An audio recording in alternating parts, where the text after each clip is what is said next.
Hi hello friends, ఎలా ఉన్నారు? నేను బాగున్నాను. మీరు బాగుండాలని మనస్ఫూర్తిగా కోరుకుంటున్నాను.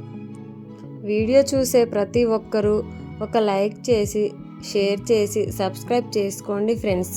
కొత్తగా యూట్యూబ్ ఛానల్ స్టార్ట్ చేసిన ప్రతి ఒక్కరికి మీరిచ్చే సపోర్టు ఇది.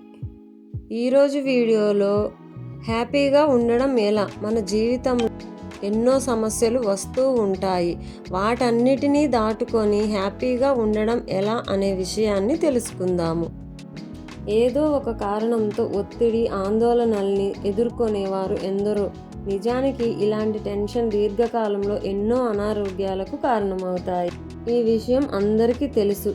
అయినా కొందరు తమ మానసిక ఆందోళనల్ని నియంత్రించుకోలేకపోతారు. ఇక మరికొందరు ఇందుకు పూర్తి భిన్నంగా ఉంటారు. తమ చుట్టూ ఏం జరిగినా సానుకూలంగానే స్పందిస్తూ ప్రశాంతంగా కనిపిస్తుంటారు కొందరు. వాళ్ళను చూసి అలా ఉండడం అదృష్టం అనుకుంటాం. కానీ వాళ్ళ రోజువారీ అలవాట్లు, పాటించే కొన్ని నియమాలే వారిని మానసికంగా ప్రశాంతంగా ఉంచుతాయి.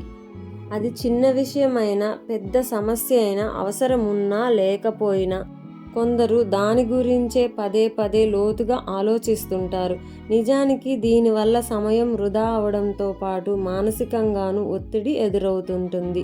కానీ మానసికంగా దృఢంగా ఉన్నవారు అస్సలు ఇలా చేయరట. ఏదైనా సమస్య వస్తే దాన్ని త్వరగా పరిష్కరించుకునే ప్రయత్నం చేస్తారు తప్ప దాని గురించే లోతుగా ఆలోచించి మనసు పాడు చేసుకోరట. చదువు, కెరీర్, పెళ్ళి, పిల్లలు ఇలా జీవితంలో ఎన్నో మార్పులు చేసుకుంటాయి.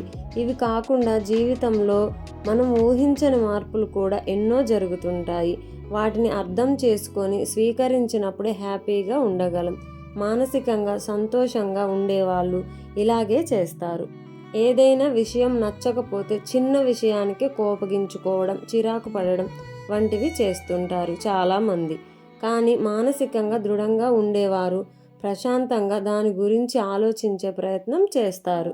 మా ఆధీనంలో లేని దాని గురించి పాకులాడకుండా సాధ్య అసాధ్యాల గురించి ఆలోచించి నిర్ణయం తీసుకుంటారు. శరీరాకృతి దగ్గర నుంచి వేసుకునే దుస్తుల దాకా ఎదుటివారికి అందంగా కనిపించాలన్న ఆలోచనే కొంతమంది మనసును తొలిచివేస్తుంటుంది. నిజానికి ఇది కూడా మానసిక ఒత్తిళ్లకు కారణమవుతుంది. కానీ తాము మాత్రం చుట్టూ ఉన్న వాళ్ళ కోసం కాకుండా తమకు నచ్చినట్లుగా ఉండడంలోనే సంతోషాన్ని, సంతృప్తిని వెతుక్కుంటున్నారు. మానసికంగా బలంగా ఉండే అమ్మాయిలు గతం గతహ అనుకొని ఈ క్షణాన్ని ఆస్వాదిస్తూ భవిష్యత్తు గురించి సానుకూలంగా ఆలోచించేవారే జీవితంలో పైచేయి సాధిస్తారు. మానసికంగా దృఢంగా ఉండే వారి ఫిలాసఫీ కూడా ఇదేనట.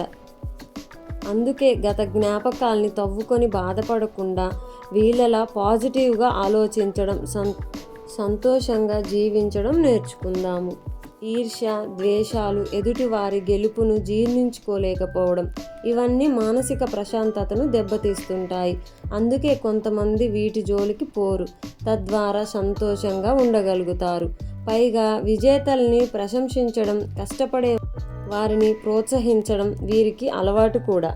కోరుకున్నవన్నీ జరగాలని లేదు, అంత మాత్రానికి బాధపడడం అనవసరం అనుకుంటారు. మానసికంగా దృఢంగా ఉండే వ్యక్తులు అందుకే నిత్యం సంతోషంగా ఉంటారు. కాబట్టి గొంతెమ్మ కోరికలు కోరకుండా మన సమర్థత, వనరుల్ని దృష్టిలో ఉంచుకునే ఏ విషయంలోనైనా అడుగు ముందుకు వేయడం మంచిది. స్నేహితుల్ని ఎంచుకోవడంలోనూ జాగ్రత్తగా వ్యవహరిస్తుంటారట. మానసికంగా దృఢంగా ఉండే అమ్మాయిలు చాడీలు చెప్పడం, అసూయపడడం, ఎదుటివారి ఓటమిలో సంతోషాన్ని వెతుక్కోవడం ఇలాంటి లక్షణాలున్న వ్యక్తుల్ని దూరం పెడుతుంటారని, ఒకవేళ చెలిమి చేసిన వారి గురించి తెలిసాక మాత్రం వారితో స్నేహబంధాన్ని తెంచుకోవడానికి సిద్ధంగా ఉంటారట. కొంతమంది మొహమాటానికి పోయి చాలా పనుల్ని నచ్చకపోయినా స్వీకరిస్తుంటారు. కానీ మానసికంగా బలంగా ఉండేవారు ఈ విషయంలో నిక్కచ్చిగా వ్యవహరిస్తుంటారని చెబుతున్నారు. ఈ క్రమంలో వాళ్ళ ఆత్మగౌరవానికి, సామర్థ్యానికే ప్రాధాన్యత ఇస్తుంటారు. ఇది వారిలో ఆత్మవిశ్వాసాన్ని రెట్టింపు చేస్తుంది కూడా. రిస్క్ తీసుకోవడానికి భయపడకుండా ఓటమిని గెలుపుతో సమానంగా స్వీకరించడం మానసికంగా దృఢంగా ఉండే వ్యక్తులకే చెల్లుతుంది. నిజానికి మనకు నచ్చినట్లుగా ఉన్నప్పుడే సంతోషంగా ఉండగలం. మానసికంగా దృఢంగా ఉండే వ్యక్తులు పాటించే సూత్రం కూడా ఇదే. అంచనాలతో, అభిప్రాయాలతో పని లేకుండా తమకు నచ్చినట్లుగా ఉండాలనుకుంటారు. ఇలాంటి అమ్మాయిలు స్వీయ ప్రేమను పంచుకుంటారు. వీడియోలో చెప్పిన విధంగా ఇవన్నీ తెలుసుకుంటే మన మనసును మానసికంగా ప్రశాంతంగా, సంతోషంగా ఉంచుకోగలమని నేను అనుకుంటున్నాను. నా వీడియో మీకు నచ్చినట్లయితే లైక్, షేర్ అండ్ సబ్స్క్రైబ్ చేసుకోండి ఫ్రెండ్స్. మరొక మంచి వీడియోతో మీ ముందుంటాను.